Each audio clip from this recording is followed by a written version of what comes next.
El Ministerio Apostólico de Enseñanza y Predicación Rema Internacional presenta hoy al Reverendo Fernando García Sotomayor con la proclamación de las buenas nuevas de Dios para tu vida. El mensaje de ayer, el mensaje de hoy y el mensaje para la eternidad a los que tienen hambre y sed de la palabra de Dios. Un querigma de Dios para el que oiga, el que tiene oídos para oír. Escuche el dabar del Eterno a las naciones. Ahora es el tiempo para recibir el rema del Espíritu Santo a tu espíritu. Escuchemos con fe la memra del Señor para el alma. Entender lo que es un ministerio es vital para nuestras vidas. Cuando no se tiene entendimiento de lo que es un ministerio, fácilmente podemos ser confundidos. Y no solamente confundidos, fácilmente podemos llegar a un estado de frustración por no entender lo que es un ministerio. En esta tarde quiero basar mi reflexión en lo que dice la palabra de Dios en dos pasajes bíblicos que mi esposa les va a leer. Mateo capítulo 16 y en la primera carta del apóstol San Pablo a los Corintios el capítulo 13. Capítulo 3. Primera carta a los Corintios, capítulo 3. Escuchemos lo que dice la bendita palabra de Dios. Y yo también os digo que tú eres Pedro, y sobre esta roca edificaré mi iglesia, y las puertas del Hades no prevalecerán contra ella. Primero a los Corintios. Conforme a la gracia de Dios que me ha sido dada, yo como perito arquitecto puse el fundamento y otro edifica encima, pero cada uno mire cómo sobreedifica. Amén. Eso está escrito en la palabra de Dios, capítulo 16 del Evangelio de Mateo, el verso 18, y en la primera carta del apóstol Pablo a los Corintios, capítulo 3, verso 10.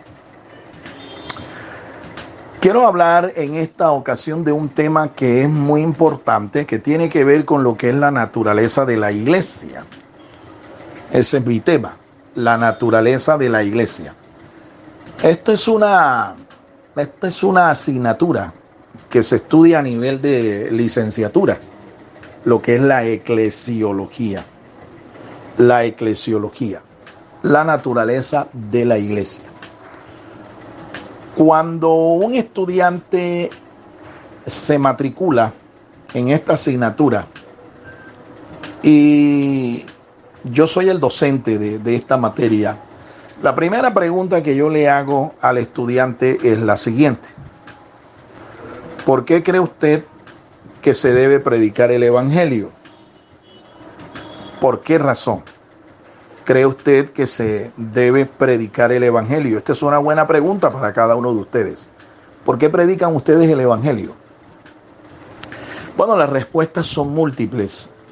Sí, algunos dicen, bueno, porque Dios me llamó a ser un predicador del evangelio. Esa es una muy buena respuesta. Otros responden, bueno, se predica el evangelio porque el mundo está perdido y necesita reconciliarse con Dios para no irse al infierno. Otros responden diciendo, yo predico el evangelio porque las almas se tienen que salvar. Y son múltiples las respuestas. Algunas son respuestas muy generales, sí, son muy genéricas. Pero si yo me baso en este pasaje que hemos leído, Mateo 16, 18, para hacer la pregunta, ¿por qué se predica el evangelio? La respuesta directa debe ser textualmente lo que Jesús dijo que iba a hacer, sobre la base de una declaración que hizo el apóstol Pedro, uno de sus 12 discípulos. ¿Qué fue lo que Jesús dijo con respecto o en relación con la declaración que uno de sus apóstoles dio?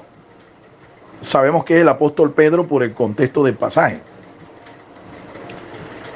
El evangelio se predica es porque la iglesia se tiene que edificar. Esa es la razón por la cual se predica el Evangelio. Y esta es la razón por la cual usted y yo debemos entender por qué predicamos el Evangelio, con qué objetivo, con qué propósito. Se predica el Evangelio es para edificar la iglesia. Para edificar la iglesia.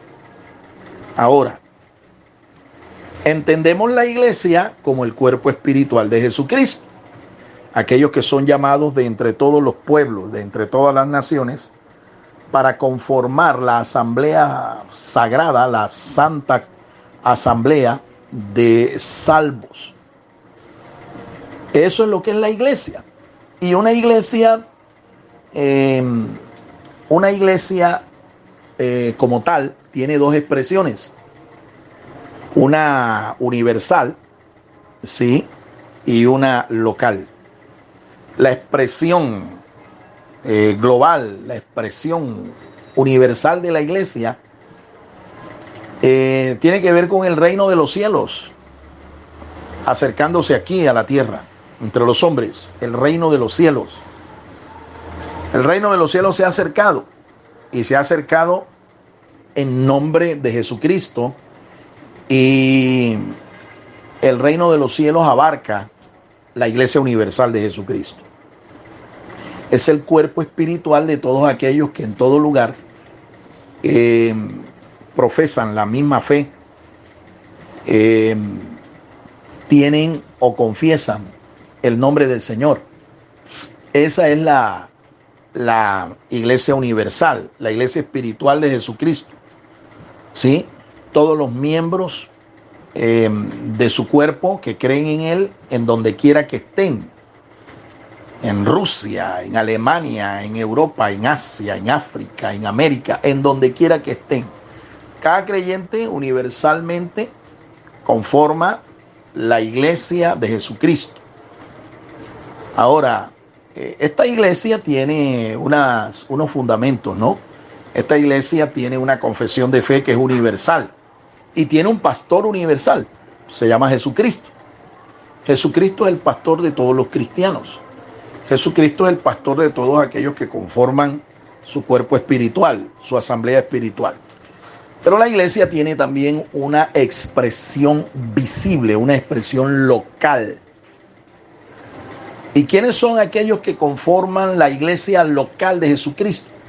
Aquellos que en determinados lugares del mundo se congregan en su nombre para adorarle, para alabarle, para servirle. Y pues en ese sentido la iglesia local tiene nombre. ¿Sí? Por ejemplo, en el Nuevo Pacto tenemos la iglesia de Corinto, la iglesia de Éfeso, la iglesia de Tiatira, la iglesia de Filadelfia, la iglesia de Colosas, la iglesia de Tesalónica y así sucesivamente. Estas iglesias son la expresión local, la expresión visible del cuerpo espiritual de Jesucristo.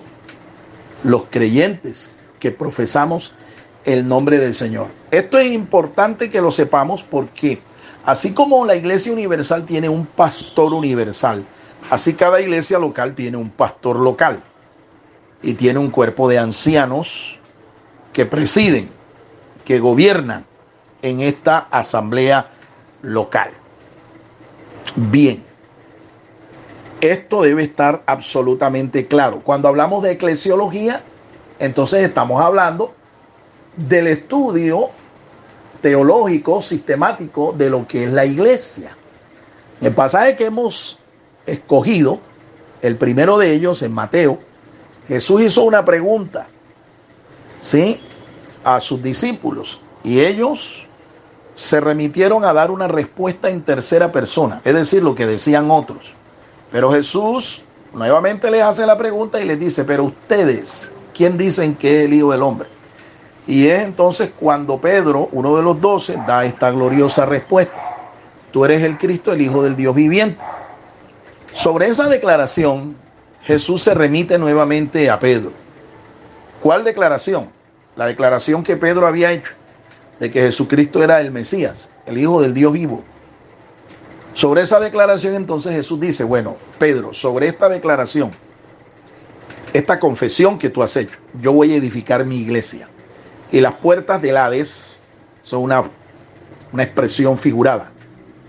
Las puertas del Hades se refiere a las autoridades del infierno, las autoridades del inframundo, las autoridades espirituales del reino de la muerte.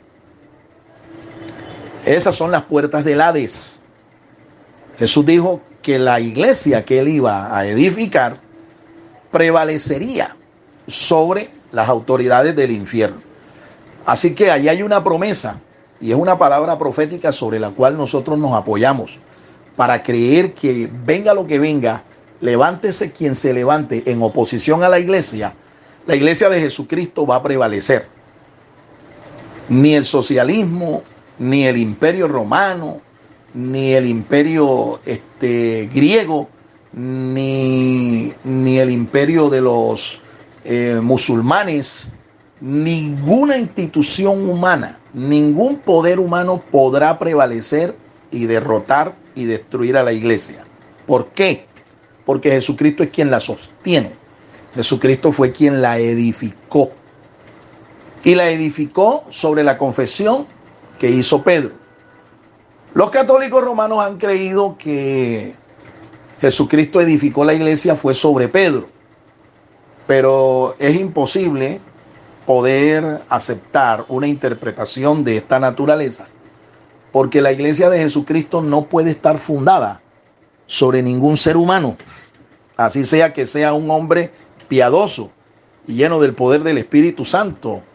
No.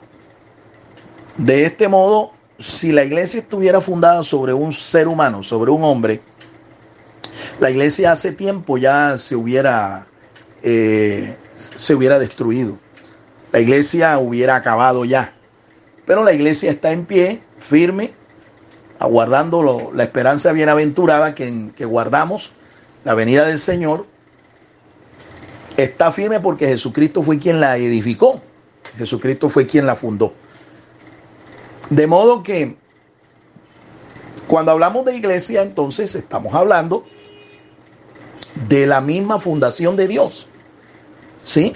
Jesucristo establece la iglesia sobre sí mismo, sobre Él. Él es la roca inconmovible de los siglos. Él es el fundamento de la iglesia. Y si Él es Dios, entonces la iglesia también tiene un carácter divino. ¿Sí? La iglesia como tal tiene un carácter divino porque está fundada sobre el mismo Señor. Está fundada sobre Dios. Ahora bien, cuando nos remitimos a interpretar lo que dice el apóstol Pablo, escribiéndole a la iglesia de Corinto, allá en el capítulo 3, verso 10, Pablo dice que él es un perito, es un arquitecto, y que como tal, él puso el fundamento de la iglesia. ¿A qué iglesia se está refiriendo? A la iglesia local de Corinto. No podemos aquí ahora interpretar que el fundamento del que él está hablando es el fundamento de la iglesia universal de Jesucristo. Es el fundamento de la iglesia de Corinto. Y él evidentemente no está diciendo que él es un perito, él es un experto, ¿verdad? Y arquitecto profesional en el sentido de que es un constructor de templos o de casas o de edificios o construcciones civiles. No, él está hablando de su función como apóstol. Un apóstol es esto: un experto, un perito, una persona que tiene pericia, que tiene capacidad, que tiene aptitud para colocar el fundamento espiritual de una iglesia.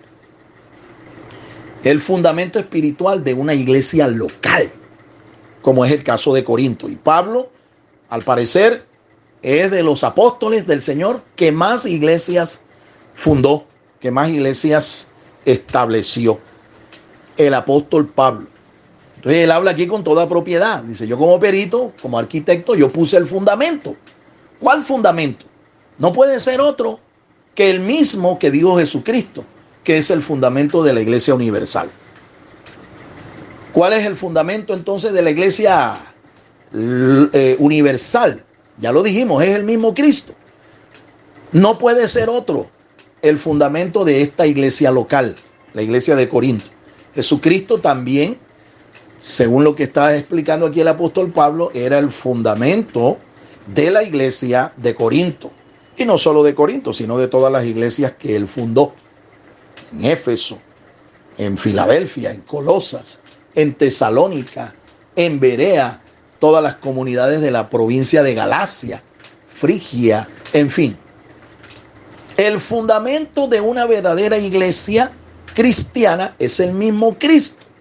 Y Pablo está diciendo que él doctrinalmente puso ese fundamento, ¿verdad?, en la iglesia de Corinto.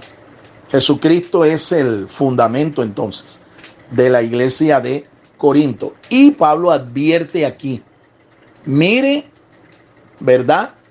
Mire, observe cómo sobreedifica, ¿ve? El que sigue construyendo o colaborando en la edificación de la iglesia. Mire cómo sobreedifica.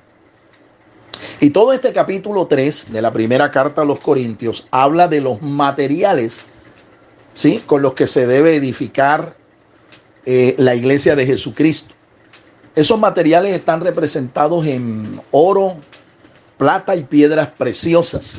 Son materiales perecederos y a prueba de fuego. En el tribunal de Cristo, la obra ministerial de cada uno de nosotros se va a probar. La mirada del Señor va a examinar no solamente los materiales, sino las actitudes, las motivaciones que cada uno de nosotros albergó en el corazón mientras estaba edificando la iglesia. Pregunta para cada uno de nosotros. Pregunta en la que usted debe meditar, en la que debemos reflexionar. ¿Cuál es el fundamento doctrinal de la iglesia local que usted está pastoreando? ¿Cuál es? O mejor, ¿quién es? ¿Quién lo estructuró? ¿Quién estructuró el fundamento doctrinal de su iglesia? El fundamento espiritual de la iglesia que usted está sobreedificando. ¿Quién lo constituyó? Esa es una buena pregunta que usted debe saber responder. ¿Sí? Porque si usted sabe responder esto, va a saber de paso también si esta iglesia está fundada en Jesucristo o no. O si está fundada es en el carácter de un hombre o de una institución civil. Lo va a saber. Esta es una pregunta importante que cada uno debe meditar en esto. Es una advertencia la que nos hace el apóstol aquí. Mire cada uno cómo sobreedifica. ¿Sí? Que no ponga otro fundamento que el que está puesto. Y mire los materiales con los que se edifican. Una casa no es solamente cimientos. Una casa no es solamente fundamentos. ¿Sí?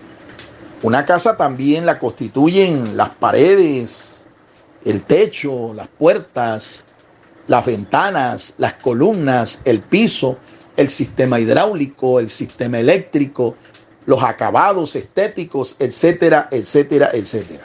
Pues bien, si la iglesia es un cuerpo espiritual, es una asamblea espiritual, estoy hablando de la iglesia local, ¿verdad? Si la iglesia es esto, entonces debemos estar atentos también a los materiales, ¿verdad?, con los que sobreedificamos la iglesia. Cuando el Señor nos llamó al ministerio, escuchen todos, hermanos. Cuando el Señor nos llamó al ministerio, nos estableció, ¿verdad?, nos constituyó como sus siervos, sus ministros.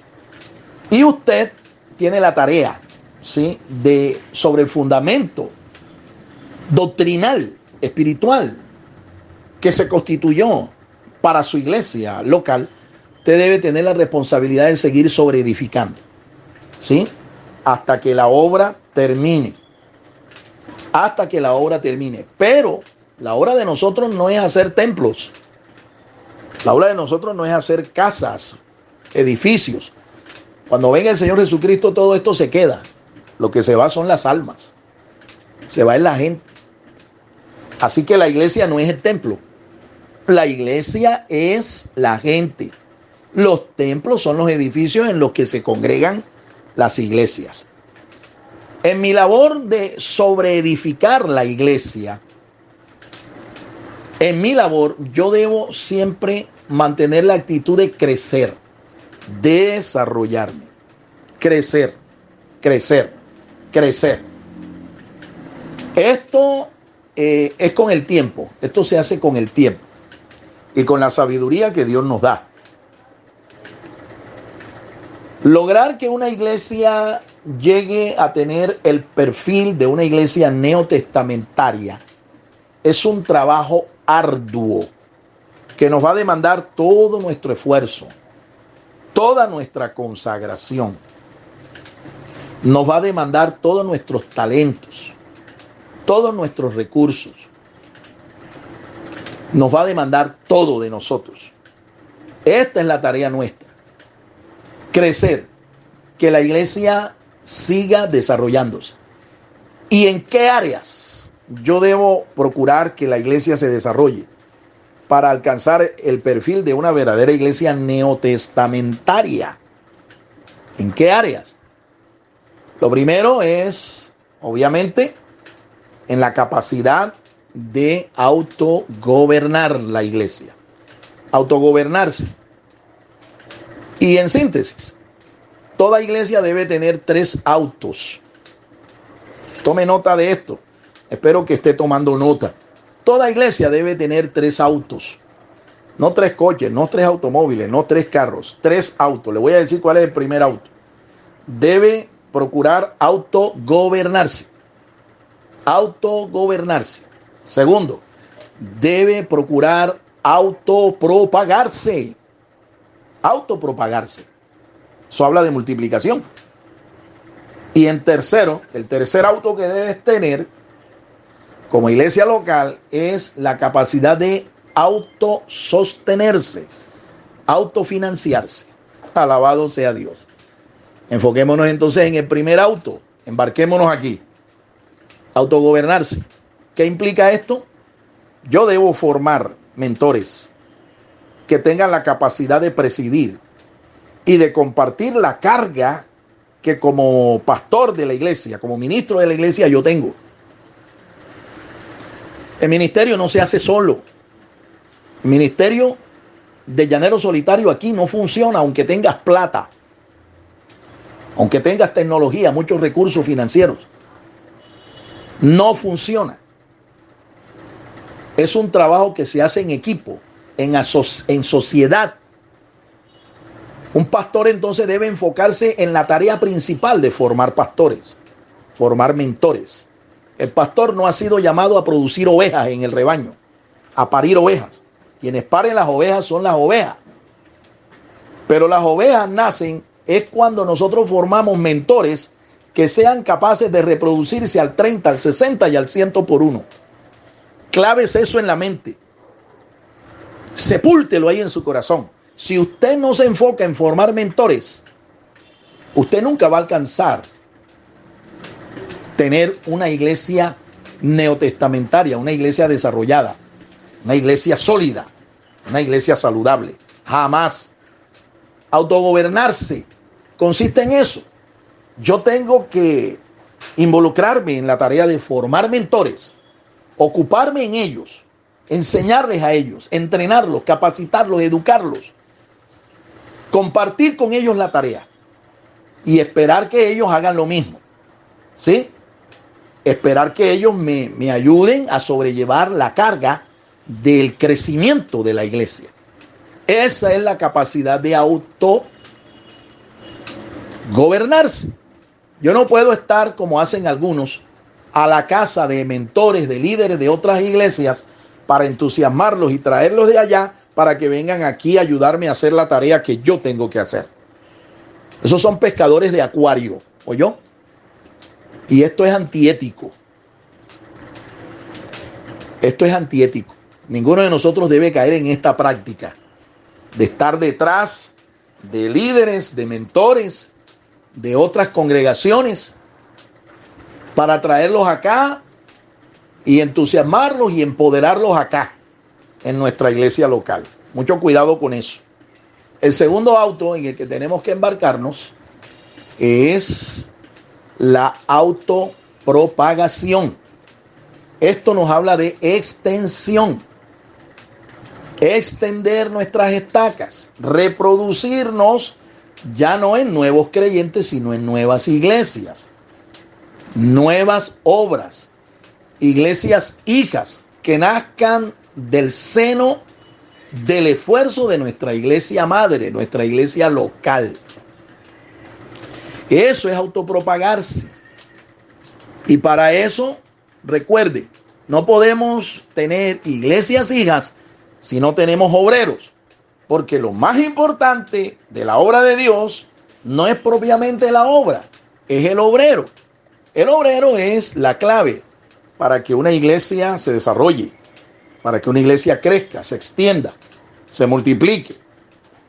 Jesús habló de que allá en Juan capítulo 15, de que el nivel de producción de nosotros debe ser tal como el de una vid que produce su fruto. Juan capítulo 15, el Señor habló ahí de fruto, más fruto y mucho fruto. Fruto, más fruto y mucho fruto. Eso, repito, es extensión de la membresía. Una extensión, multiplicación de la membresía, pero no en los miembros locales de nuestra iglesia, sino en iglesias hijas que nazcan en el seno de nuestra iglesia madre. Eso es autopropagarse. Autopropagarse. Recuerde, necesitamos obreros principalmente. Luego, pues, los otros recursos, como por ejemplo la financiación para sostener, ayudar, colaborar a un obrero en el esfuerzo de abrir una nueva obra. Alabado sea Dios. Recuerde que no es solamente con el deseo, ¿sí? O con un obrero. Se requiere también sostener, apoyar a este nuevo obrero para que si tiene llamado, si tiene visión, Dios le provea también el sustento, Dios le provea la provisión. Eso es así. Antiguamente, cuando alguien decía que Dios lo había llamado, pues el pastor venía y lo enviaba. Si Dios te llamó, ve allá y abre la obra que Dios te va a sostener. Después de un tiempo, si esta persona realmente lograba establecer allí una obra, congregar personas, bautizar gente, doctrinarlos, evangelizarlos, consolidarlos, se veía fruto, en otras palabras. Este hombre demostraba que tenía un llamado. Pero si después de un tiempo este hombre no demostraba que tenía fruto, eso quiere decir que no tenía ningún llamamiento, que solamente fue un feliz deseo, ¿sí? Un deseo sagrado, un deseo muy fuerte, pero no significa que Dios lo había llamado, ¿sí? Siempre me acuerdo de una ilustración que un pastor me dio una vez con respecto a un muchacho que él era un agricultor y él, estando en sus labores en el campo, él vio dos grandes nubes en el cielo, vio una formación extraña en las nubes eran doradas, y él, cuando vio eso, inmediatamente dejó lo que estaba haciendo y se fue del campo a la ciudad y se matriculó en un seminario bíblico. Sí, un seminario bíblico. Y allí, muy entusiasmado, comenzó a recibir entrenamiento, formación, educación teológica, bíblica, ministerial. Pero era malo para hacer tareas, no hacía tareas, no ganaba los exámenes. O sea, era un pésimo estudiante, un pésimo estudiante. Martín Lutero dijo que generalmente un pésimo ministro fue primero un pésimo estudiante. Increíble.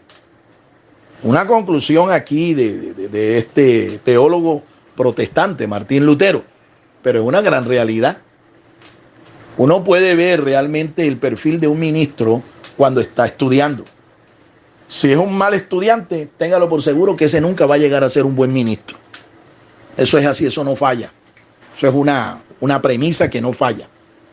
Aquel joven fue confrontado por el rector de la institución. Lo llamó y le preguntó: ¿tú por qué estás aquí? Entonces el muchacho le contó: yo estaba en el campo, yo soy agricultor. Yo estaba allí, de pronto miré al cielo, dos grandes nubes doradas que formaron dos letras, SC. SC. Y el rector se lo queda mirando y como preguntándole: ay, ¿y eso qué? ¿Eso qué? ¿Qué significa eso? Digo, no, es que yo entendí ahí que decía: sirve a Cristo. Y por eso estoy aquí, porque Dios me llamó. Esas letras en el cielo, doradas, en las nubes, SC, para mí eso fue el llamamiento de Dios. El rector lo escuchó y se lo quedó mirando con mucha detención, reflexionó y luego le dijo: mira, yo te quiero decir algo. Lo que pasa es que tú aquí no haces tareas, aquí los profesores tienen quejas de ti porque tú no ganas los exámenes y eres muy fervoroso, eres muy ferviente, pero tú eres un pésimo estudiante. Y si tú no apruebas las asignaturas, nosotros no te podemos promover para que tú sirvas a Dios en un ministerio, porque las herramientas que necesitas no las vas a tener. ¿No será que tú te equivocaste y ahí lo que decía era siembra cebolla? SC, siembra cebolla. ¿No será que te equivocaste? Mi hermano, y yo le voy a decir algo en el nombre del Señor y con todo mi amor como su consiervo.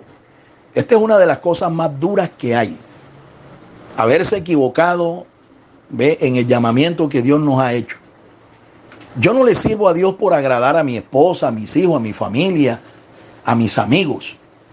Yo no le sirvo a Dios por eso. Yo le sirvo a Dios porque Dios realmente me llamó.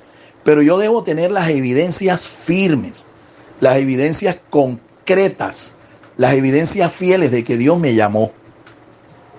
Y una de esas evidencias no solo es que yo amo la obra de Dios, ¿sí?, sino que yo tengo la capacidad de poder comunicar el mensaje de Dios, la palabra de Dios.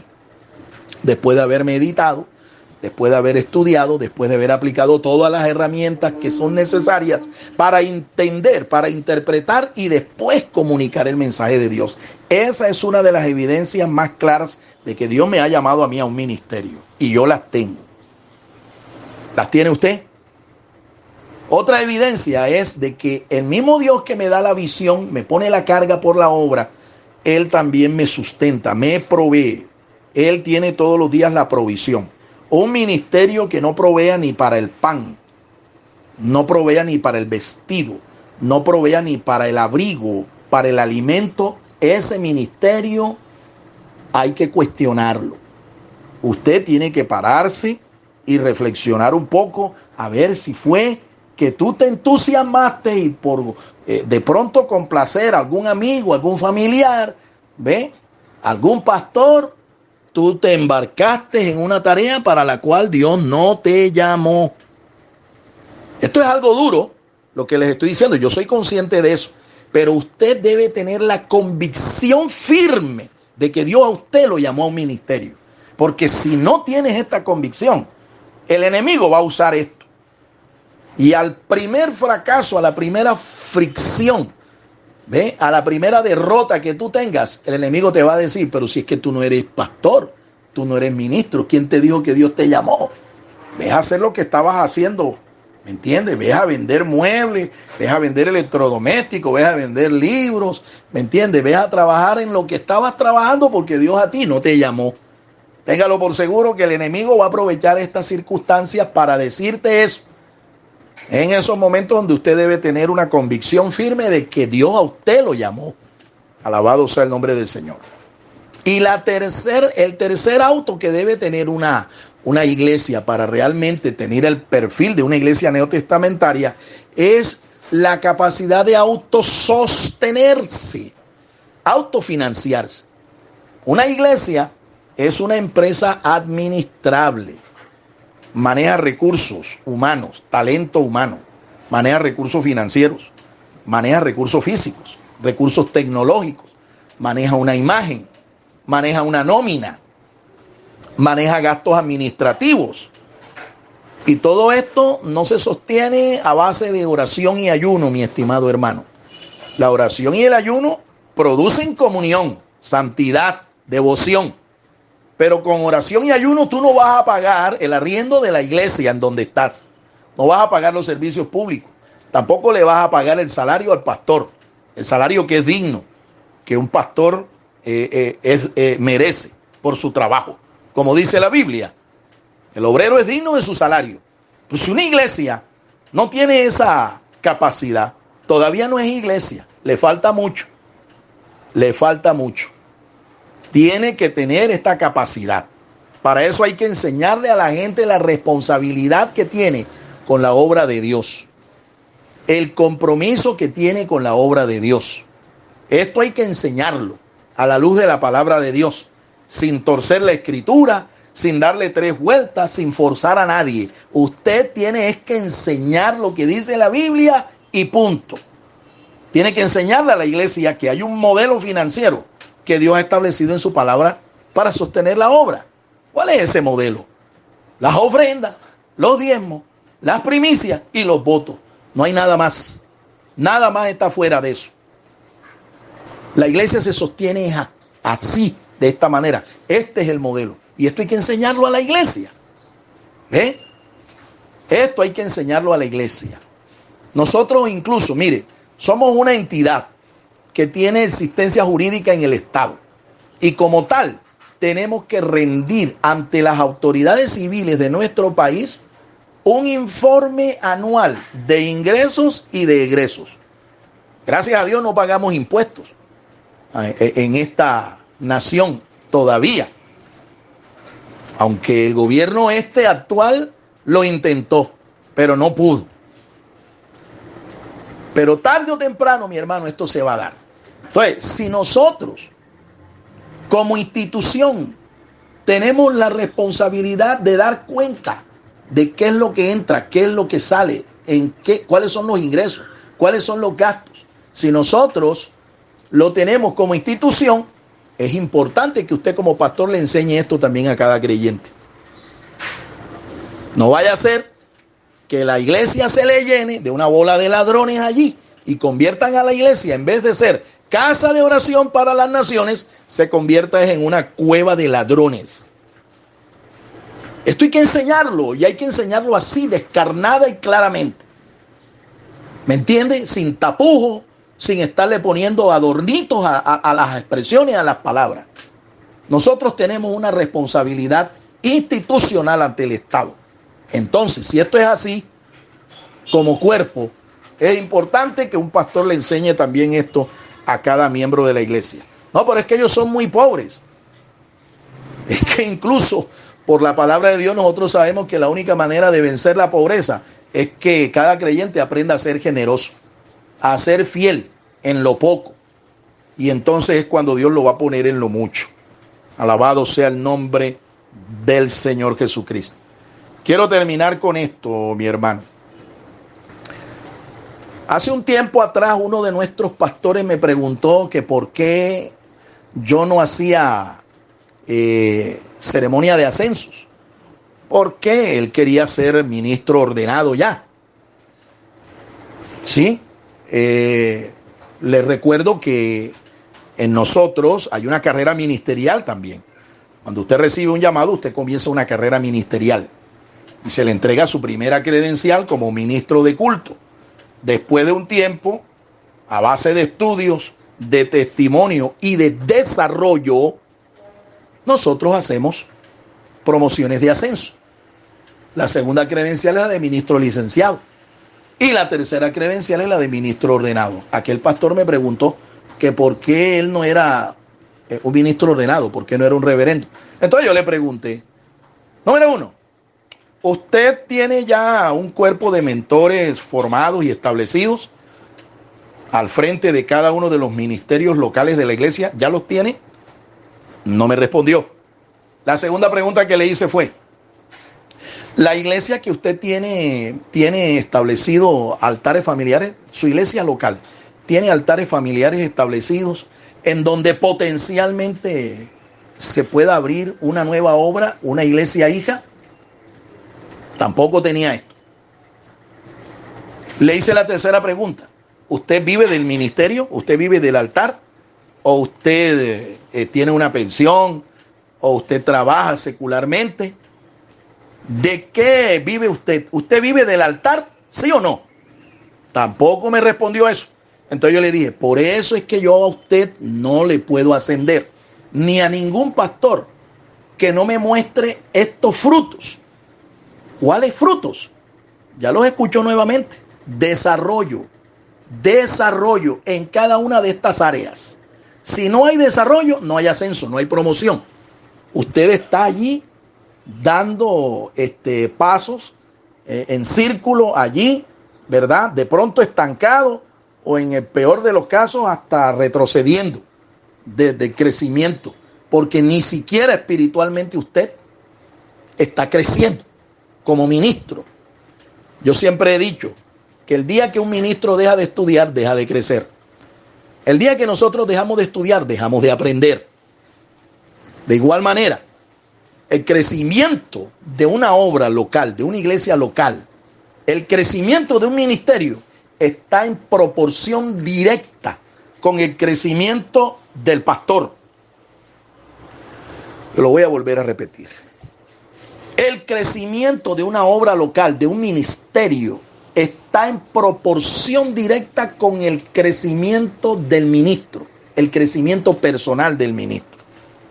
Si usted, como ministro, usted no crece, no sigue creciendo personalmente, espiritualmente, ministerialmente, es imposible que su obra, su ministerio, también crezca. Meditemos en esto, mi amado hermano, porque los deseos del Señor es que nosotros crezcamos, que nos desarrollemos en todas las áreas.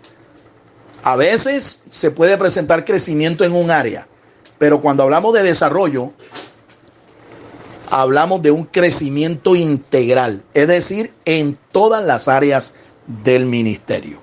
Dios los bendiga, Dios los guarde, y meditemos en el resto de esta semana en estas palabras.